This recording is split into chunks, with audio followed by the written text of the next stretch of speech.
Hi കൂട്ടുകാരെ, പുതിയൊരു വീഡിയോയിലേക്ക് എല്ലാവർക്കും സ്വാഗതം. അങ്ങനെ ഇനി ശ്യാമും സത്യനും കൂടി ചായ ഉണ്ടാക്കാൻ ഒരുങ്ങണം കേട്ടോ. അങ്ങനെ ചായ ഉണ്ടാക്കാൻ ഒരുങ്ങുമ്പോൾ സോന അങ്ങോട്ടേക്ക് കടന്നു വരികയാണ്. ഇത് ഇത്ര എളുപ്പ പണിയൊന്നുമല്ല ഈ കിച്ചൺ പണി എന്ന് പറയുന്നത്. അത് ചെയ്യുമ്പോഴേ അതിൻ്റെ ബുദ്ധിമുട്ടും വിഷമവും നിങ്ങൾക്ക് മനസ്സിലാവുള്ളൂ. അതുകൊണ്ട് തന്നെ നിങ്ങൾ മാറി നിൽക്കുക, ഞാൻ ചെയ്തു തരാമെന്ന് പറയാം കേട്ടോ. ആ സമയം സത്യം പറയുന്നത് ഞങ്ങൾ ചെയ്തോളോടി, വേണ്ടെന്ന് പറഞ്ഞില്ല, ഞാൻ ചെയ്തു തരാം, ഒരു ചായ അല്ലേ അത് ഞാൻ ഇട്ട് തരാം, നിങ്ങൾ മാറി നിൽക്കുക എന്ന് പറയുമ്പോൾ ഉടൻ തന്നെ ശരിയെന്ന ഭാഗത്തിൽ നിൽക്കണം. ദേ സത്യേട്ടാ, നിങ്ങൾ എനിക്കൊരു ഉപകാരം ചെയ്തു തന്നാൽ മതി. സത്യേട്ടൻ പോയിട്ട് ആ പ്രതിഭയെ ഒന്ന് വിളിച്ചു കൊണ്ടുവന്നാൽ മതി. എനിക്ക് എൻ്റെ ക്ലാസ്സിന് പോകണം, അത് ഞാൻ സ്റ്റാർട്ട് ചെയ്തില്ലേ, അത് ഇനി നിർത്തേണ്ട അവസ്ഥയിലോട്ടാണ് പോകുന്നത് എന്നൊക്കെ പറയാം കേട്ടോ. ആ സമയമാണ് ഇങ്ങനെ ശ്യാമമോൾ കരയുന്നത്. അപ്പോൾ ശ്യാമയുടെ കരച്ചിൽ കേൾക്കുമ്പോൾ ഉടൻ തന്നെ നിങ്ങൾ എന്തിനെങ്ങനെ നോക്കി നിൽക്കുന്നത്, നിങ്ങൾ പോയിട്ട് കുഞ്ഞിനെ നോക്കുക എന്ന് പറയാം കേട്ടോ. അപ്പോൾ ഇത് കേട്ട ഉടൻ തന്നെ അവിടെ പെട്ടെന്ന് ഇങ്ങനെ സ്റ്റക്കായതുപോലെ നിൽക്കുകയാണ്. അതുകൊണ്ട് നിങ്ങൾ കുഞ്ഞിനെ നോക്കുക, അധികം സംസാരിക്കാൻ നിൽക്കാതെ നിങ്ങൾ കുഞ്ഞിൻ്റെ അരികിലോട്ട് പോ, അതാണ് നിങ്ങൾ വേണ്ടതെന്ന് പറഞ്ഞിട്ട് ശ്യാമിനെ അങ്ങോട്ടേക്ക് പറഞ്ഞു വിടുകയാണ്. പിന്നീട് സത്യനോട് കാര്യങ്ങൾ പറയട്ടെ. അപ്പോൾ സത്യം പറയണേ, എടി ശ്യാമിനെ നീ ഇപ്പോൾ പേടിപ്പിച്ച് പറഞ്ഞു വിട്ടേക്കാം, ശ്യാമ നീ പറഞ്ഞതുപോലെ കേൾക്കും ചെയ്യേക്കാം, പക്ഷേ എൻ്റെ കാര്യത്തിൽ അങ്ങനെയല്ല. ഇവിടെ എന്ത് തീരുമാനം എടുക്കുന്നത് അമ്മയാണ്. അമ്മയെ വെറുപ്പിച്ച് ഞാനിപ്പോൾ ഇങ്ങോട്ടേക്ക് പ്രതിഭയെ കൊണ്ടുവന്ന പ്രതിഭയുടെ ജീവിതം അത് പിന്നെ പറയാനില്ല. അവൾക്ക് ഒരുപാട് ബുദ്ധിമുട്ടുകൾ നേരിടേണ്ടി വരും. അത് നീ ആലോചിക്കണം. അത്ര ബുദ്ധിമുട്ട് നേരിട്ട് എൻ്റെ പ്രതിഭയെ ഇവിടെ കൊണ്ടുവന്ന് നിർത്തേണ്ട ആവശ്യം എനിക്കില്ല. അവളെ കഷ്ടപ്പെടുത്തും അമ്മ, അങ്ങനെ ഒരു സ്വഭാവക്കാരിയാണ് എന്ന് പറയാം കേട്ടോ. അപ്പോൾ ഈ സമയം ഈ വാക്കുകളൊക്കെ കേൾക്കുമ്പോൾ ആയിക്കോട്ടെ എന്നാൽ ശരിയെന്ന് പറയുകയാണ്. ഇതേ സമയം നീ ഒരു കാര്യം ചെയ്യും, നീ അമ്മയെ സോപ്പിട്ട് എങ്ങനെയെങ്കിലും പ്രതിഭയെയും അതുപോലെ തന്നെ അനുവടുത്തെ ഇങ്ങോട്ടേക്ക് കൊണ്ടുവരാൻ നോക്കുക, അതാണ് നല്ലത്, അതായിരിക്കും നല്ലത്, അതാണ് ഏറ്റവും നല്ലത് എന്ന് എനിക്ക് തോന്നുന്നു പറഞ്ഞിട്ട് സത്യം പോവുകയാണ്. അപ്പോൾ സോന മനസ്സുകൊണ്ട് ചിന്തിക്കുകയാണ്, എന്തോന്ന് നല്ലത്, അതൊന്നും നല്ലതല്ല, ഒരിക്കലും അത് പ്രാവർത്തികവുമല്ല, അത് കൊണ്ടുവരാൻ അമ്മ സമ്മതിക്കത്തില്ല, അയാൾ ഇവിടെ നിന്ന് പോവില്ല. അപ്പോൾ അയാൾ പോയാലേ അമ്മ അത് കൊണ്ടുവരത്തുള്ളൂ. അപ്പോൾ അതിൽ നിന്ന് അയാളെ കൊണ്ട് അടുക്കള ജോലി എടുപ്പിക്കുക, അമ്മയുടെ വാക്കുകൾക്ക് ഞാൻ അങ്ങ് മുഖം കാണാതെ ഇരുന്നാൽ മതി, അതായിരിക്കും നല്ലത് എന്നിങ്ങനെ സോന മനസ്സുകൊണ്ട് ചിന്തിക്കണം. പിന്നീടാണെങ്കിലോ സോന ഇതും പറഞ്ഞിട്ട് സോന അവിടെ നിന്ന് പോവുകയാണ് കേട്ടോ. പിന്നീട് കാണിക്കുന്നത് ഇങ്ങനെ ഭാനുമ്മ കുഞ്ഞുങ്ങൾക്ക് പാൽ കൊടുക്കാൻ നോക്കുകയാണ്, അതായത് വിച്ചുവിനും ലച്ചുവിനും കൂടിയിട്ട്. അപ്പോൾ കുഞ്ഞുങ്ങൾ പാൽ കുടിക്കാൻ കൂട്ടാക്കുന്നില്ല. അപ്പോൾ നീ മക്കളെ നിങ്ങൾക്കൊന്ന് സ്കൂളിൽ പോകണ്ടല്ലോ, ഈ പാൽ കുടിക്കുക. അപ്പോൾ വിച്ചു പറയുന്നുണ്ട് എൻ്റെ അച്ഛൻ എന്നെ സ്കൂളിൽ കൊണ്ടാക്കാൻ ഇന്ന് വരുമെന്ന് പറയുന്നുണ്ട് കേട്ടോ. അപ്പോഴാണ് ഇന്ദ്ര അങ്ങോട്ടേക്ക് വരുന്നത്. നീ പറഞ്ഞതുള്ളൂ, നിൻ്റെ മകൻ പറഞ്ഞതുള്ളൂ, അപ്പോഴേക്കും നീ എത്തിയല്ലോ, ഭാനുമ്മ മക്കളെ സ്കൂളിലോട്ടാക്കി വിടണം, അപ്പോൾ അതുകൊണ്ട് ഞാൻ അവരെ പറഞ്ഞേക്കാൻ നോക്കട്ടെ എന്ന് പറയും കേട്ടോ. ഇന്നലെ ഭാനുമ്മ ഉറങ്ങിയിട്ടുണ്ടാവില്ലല്ലേ, ഒരുപാട് കഷ്ടപ്പെട്ടിട്ടുണ്ടാവില്ലേ ഭാനുമ്മ, മക്കൾ 4 പേരെയും കൂട്ടിയിട്ട് ഉറങ്ങിയിട്ടില്ല എന്നുള്ളത് സത്യം തന്നെ. മക്കൾ എന്നെ ബുദ്ധിമുട്ടിച്ചിട്ടൊന്നുമില്ല, പക്ഷേ ഞാൻ ഉറക്കത്തിലോട്ടായിട്ട് പോയി കഴിഞ്ഞാൽ മക്കൾ പെട്ടെന്ന് എനിക്ക് അങ്ങനെ എന്തെങ്കിലും ബുദ്ധിമുട്ട് വരുമോ എന്ന ഭയം കൊണ്ട് എനിക്ക് ഉറങ്ങാൻ കഴിഞ്ഞില്ല എന്ന് പറയട്ടോ.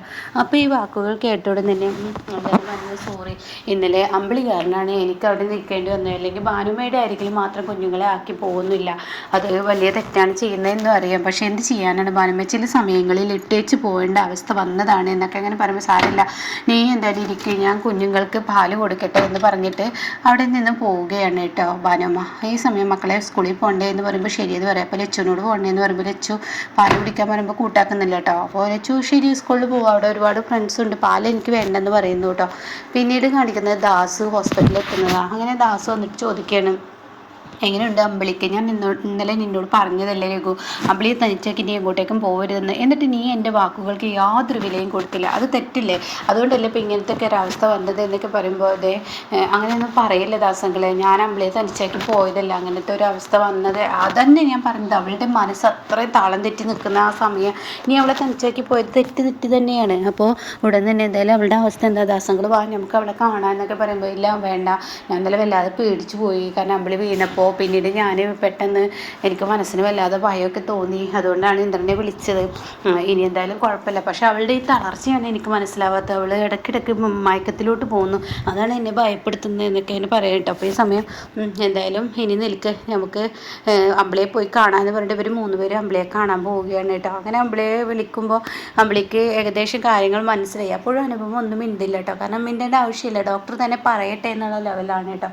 അങ്ങനെ അമ്പിളിയുടെ അരികിലോട്ട് വരികയാണ്. അപ്പോൾ ഉടൻ തന്നെ രഘു ചോദിക്കുകയാണ്, ഇപ്പോൾ അമ്പിളിക്ക് കുഴപ്പമൊന്നുമില്ല സിസ്റ്ററെ, ഇനി അമ്പിളിയെ അഡ്മിറ്റ് ആക്കേണ്ട ആവശ്യമുണ്ടോ എന്നൊക്കെ ചോദിക്കുമ്പോൾ ഉടൻ തന്നെ പറയണം, അതിൻ്റെ ഒന്നും ആവശ്യം ഉണ്ടോ ഇല്ലേ എന്നുള്ളത് ഗൈനക്കോളജി വരുന്നുണ്ട്, അവർ നോക്കിയിട്ട് പറയുമെന്ന് പറയാം കേട്ടോ.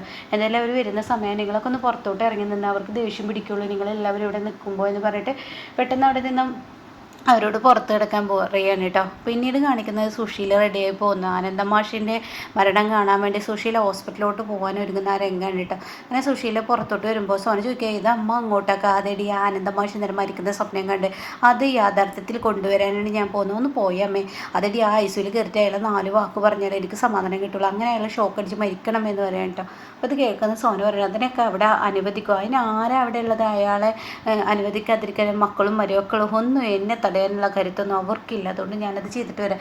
എൻ്റെ അമ്മ ഒന്ന് നിന്നേ, ഞാൻ പൈസ കൊടുത്ത് പഠിച്ച ആ സാധനം ഇനി നിർത്തേണ്ട അവസ്ഥയിലോട്ടാണ് പോകുന്നത്. ഇന്ന് അമ്മ എങ്ങോട്ടേക്കും പോകാൻ പറ്റില്ല എന്ന് വെച്ചാൽ എനിക്ക് എൻ്റെ കാര്യങ്ങൾക്ക് പോകാതിരിക്കാനൊന്നും പറ്റില്ല. ഞാൻ പോട്ടെ, നീ ഇന്നിപ്പോൾ പോകേണ്ട വെച്ചാൽ 2 ദിവസം പഠിച്ചില്ല എന്ന് കരുതി ഒരു കുഴപ്പമില്ല എന്ന് പറയണേ. ഇതാണ് അമ്മയെ ഞാൻ പറഞ്ഞത്, വെറുതെ ആവശ്യമില്ലാതെ എന്നെ ഇങ്ങനെ ബുദ്ധിമുട്ടിക്കുന്നത്. നീ ഇപ്പം ഒന്ന് പോകണ്ടെന്ന് പറഞ്ഞാൽ പോകണ്ടെന്ന് പറഞ്ഞിട്ട് അപ്പോൾ ഇത് കേൾക്കുന്നതിനോട് കൂടി തനിക്ക് ദേഷ്യം വരികയാണ് സോനയ്ക്ക് ഇത് പിടിച്ച് നിൽക്കാൻ കഴിയില്ല കേട്ടോ. സോന പറയുന്നത് ഒന്ന് പറഞ്ഞത് കേൾക്ക്, അമ്മ പോകണ്ടെന്ന് പറഞ്ഞില്ല. എടി ഞാൻ എൻ്റെ കാര്യം നോക്കി പോട്ടെ, എനിക്കിത് കഴിഞ്ഞതിന് ശേഷം ഞാൻ പെട്ടെന്ന് വരാം. പിന്നെ ആ ആൾക്ക് നീ ഭക്ഷണം ഒന്നും എടുത്ത് കൊടുക്കാൻ നിൽക്കേണ്ട, അയാൾക്ക് ഭക്ഷണം ഒന്നും കൊടുക്കേണ്ട. അയാൾ ആ ഓവുചാലൊക്കെ വൃത്തിയാക്കി ഒന്ന് ഉറപ്പ് വരുത്തിയതിന് ശേഷം മാത്രം ഭക്ഷണം കൊടുത്താൽ മതി എന്ന് പറയട്ടെ. അങ്ങനെ സോന ആണെങ്കിലോ പിന്നീട് അയാളുടെ അടുത്തോട്ട് പോയി നോക്ക്, ശേഖരൻ്റെ അടുത്ത്. ഇപ്പോൾ ശേഖര ഈ പറയുന്നത് പോലെ ആ അഴുക്കച്ചാലൊക്കെ ഇങ്ങനെ വൃത്തിയാക്കി കൊണ്ടിരിക്കുകയാണ് കേട്ടോ. ഇതേ സമയം പിന്നെ സോന എന്തൊക്കെയോ മനസ്സിൽ കരുതി അവിടെ നിന്ന് പോകുന്നുണ്ട്. പിന്നീട് കാണിക്കുന്നത് വിനയനെയും ധനേട്ടനെയാണ് കേട്ടോ. അവർ രണ്ടാളും കൂടി ഇങ്ങനെ അവിടെ ഇരിക്കുന്നുണ്ട് കേട്ടോ. അപ്പോൾ തന്നെ പറയുന്നത് നല്ല കടുപ്പത്തിലാണ്, മധുരത്തിലൊരു ചായ പോരട്ടെ എന്നൊക്കെ പറയണേ. അങ്ങനെ കടുപ്പത്തിലും മധുരത്തിലും ചായ കൊണ്ടിരുന്ന സമയത്ത് ഉടൻ തന്നെ വിനയന് വേണ്ട അല്ല വിനയൻ ഇനിയിപ്പോൾ എന്താ ചെയ്യാനുള്ളത്? അതുതന്നെയാണ് ഇപ്പോൾ എൻ്റെ മനസ്സിലുള്ള ടെൻഷൻ. എനിക്കിപ്പോൾ ആ അനന്തമാഷ് ഹോസ്പിറ്റലായിരിക്കുന്നു, ഇനി എൻ്റെ മക്കളെ കൊണ്ടുവരാൻ എൻ്റെ അമ്മയും അമ്മാവനും പറയുന്നു. എനിക്കച്ചെങ്കിൽ അവരെ കൊണ്ടുവരാൻ ഇഷ്ടമില്ല.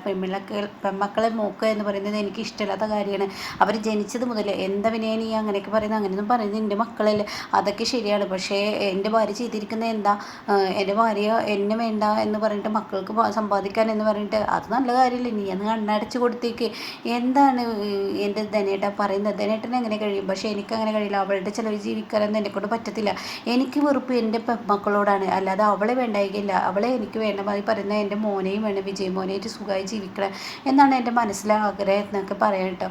അപ്പോൾ അതുകൊണ്ട് എൻ്റെ അമ്മയും അമ്മാവനും പറയുന്നത് ഇപ്പോഴത്തെ ഈ വീഴ്ചയിൽ അനന്തമാഷ് നോക്കാൻ ഏറ്റെടുത്തിട്ടിരിക്കുക. അവർ നോക്കിക്കോട്ടെ, അത് കുഴപ്പമൊന്നുമില്ല. പക്ഷേ ഞാനിപ്പോൾ അങ്ങനെ അവരെ ഇങ്ങോട്ടേക്ക് കൊണ്ടുവരണം എന്നുള്ള ആ ഒരു ഇതിലാണ് എന്നൊക്കെ ഇങ്ങനെ പറയുമ്പോൾ സുശീല വരുന്നു കേട്ടോ. സുശീലയെ കണ്ടോടെ തന്നെ അവരെല്ലാം വരുന്നു, ഞാൻ കാണട്ടെ എന്ന് പറയുമ്പോൾ തന്നെ പറയണേ അങ്ങോട്ടേക്ക് പോകണ്ട. അവരുടെ വായിൽ നിന്നുള്ളൊക്കെ വാ തോന്നിയതൊക്കെ വിളിച്ച് പറഞ്ഞ് അവരെന്നെ അവരുടെ വീട്ടിൽ നിന്ന് ആട്ടി. അത് നിങ്ങളല്ലേ, എന്നെ അങ്ങനെയൊന്നും ചെയ്യത്തില്ല എന്ന് പറഞ്ഞിട്ട് വിനയം മാറി നിന്ന് സംസാരിക്കാൻ കേട്ടോ.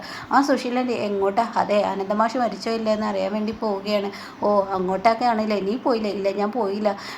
അപ്പോൾ ആൻറ്റിയെ കാണാൻ എൻ്റെ വിനയ, നീ ഇപ്പം എന്നെ ഇങ്ങനെ ഇട്ട് ബുദ്ധിമുട്ടിക്കല്ലേ. ഇപ്പോഴത്തെ സമയം എന്ന് പറയുന്നത് അയാളില്ല, അയാൾ ആ വീട്ടിൽ നിന്ന് അടിച്ചു വറക്കുന്നത് വരെ നിനക്കൊരു ഓർഡർ ഒന്നും പിടിച്ചു തരാൻ എന്നെക്കൊണ്ട് പറ്റത്തില്ല എന്ന് പറയട്ടോ. അപ്പോൾ ഈ സമയം എൻ്റെ ആൻറ്റി ഞാനൊരു സംശയം ചോദിക്കട്ടെ? ഞാനിപ്പോൾ വല്ലാത്ത പ്രതിസന്ധിയിലാണ്. എൻ്റെ ഭാര്യ അവളുടെ മക്കളെ ഇട്ടേച്ച് പോയി എന്നാൽ എൻ്റെ പെൺമക്കളെ എൻ്റെ വീട്ടിലോട്ട്, അതിന് എൻ്റെ പെൺമക്കളെ നിനക്ക് ഇഷ്ടമല്ല എന്നറിയാലോ, അതുകൊണ്ടാണല്ലോ നീ അവരെ ഒഴിവാക്കിയല്ലോ. ഒഴിവാക്കിയിട്ടൊന്നുമല്ല. എന്തിനാ വിനയ നീ ഇങ്ങനെ?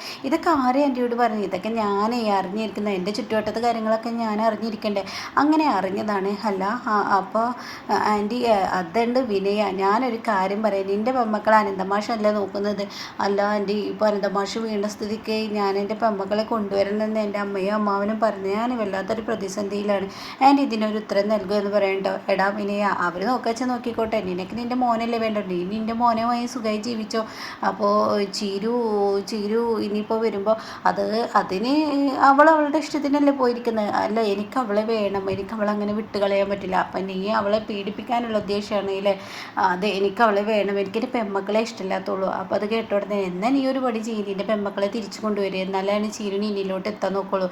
അതല്ല അനന്തമാഷിന് പെൺമക്കളെ വിട്ടുകൊടുത്തു കഴിഞ്ഞാൽ തീർച്ചയായും വിജയ് മോനെ ചീരു തിരികെ വന്ന് തട്ടിയെടുക്കാനുള്ള ശ്രമം നടത്തും. അപ്പോൾ അവനെയും നിനക്ക് നഷ്ടമാവും. അപ്പോൾ അതുകൊണ്ട് തൽക്കാലം നിൻ്റെ അയ്യോ ആൻറ്റി അവർക്ക് ചിലവൊക്കെ കൊടുത്ത് നിൽക്കുക എന്ന് പറയുന്നത് വലിയ ബുദ്ധിമുട്ടല്ലേ? എടാ, നിൻ്റെ വീട്ടിൽ അവർക്ക് കൊടുക്കണോ കൊടുക്കണ്ടേ എന്നൊക്കെ തീരുമാനിക്കുന്നത് നീയല്ലേ? വേണമെങ്കിൽ കൊടുത്താൽ മതി, അല്ലെങ്കിൽ അങ്ങനെ നടന്നോട്ടെ, നീ നിൻ്റെ വിജയ് മോനെ അങ്ങനെ ജീവിച്ചോ എന്നൊക്കെ ഇങ്ങനെ പറഞ്ഞു കൊടുക്കാൻ കേട്ടോ. അത് കേൾക്കുന്ന വിനയന് വലിയ സന്തോഷമാണ്. അങ്ങനെ വിനയനും സുശീലയും കൂടി കൈകോർക്കുകയാണ്. ഉടൻ തന്നെ ഞാൻ അനന്തമാഷിൻ്റെ അടുത്തോട്ട് പോട്ടെ, എൻ്റെ അടുത്ത് ജീപ്പൊക്കെ ഉണ്ട്, കൊണ്ടുവിടുകയൊക്കെ ചെയ്യാം. പക്ഷേ ഇപ്പം അനന്തമാഷിൻ്റെ അടുത്ത് പോയിട്ട് കാര്യമില്ല. കാരണം എന്താണെന്ന് വെച്ചാൽ ഇപ്പം അനന്തമാഷിൻ്റെ അടുത്ത് പോയാൽ ഐസിയുലാണ്, അയാളെ കാണാൻ പറ്റത്തില്ല എന്നൊക്കെ ഞാൻ അറിഞ്ഞു വരും. വാർഡിലോട്ടായിട്ട് മാറ്റുമ്പോൾ ആൻറ്റി പോയിക്കോ എന്ന് പറയാം കേട്ടോ. ഓ ആയിക്കോട്ടെ, എന്നാൽ ഞാൻ ഇപ്പോൾ വന്ന് വെറുതെ ആയില്ലേ, ഇനി ഞാൻ തിരിച്ചു പോകാൻ നോക്കട്ടെ എന്ന് പറഞ്ഞിട്ട് സുശീല തിരിച്ചു പോകാനുള്ള പരിപാടിയാണ് കേട്ടോ. അപ്പോൾ ഇങ്ങനെയൊക്കെയുള്ള ഒരു എപ്പിസോഡാണ് ഇപ്പോൾ വന്നിരിക്കുന്നത് കേട്ടോ.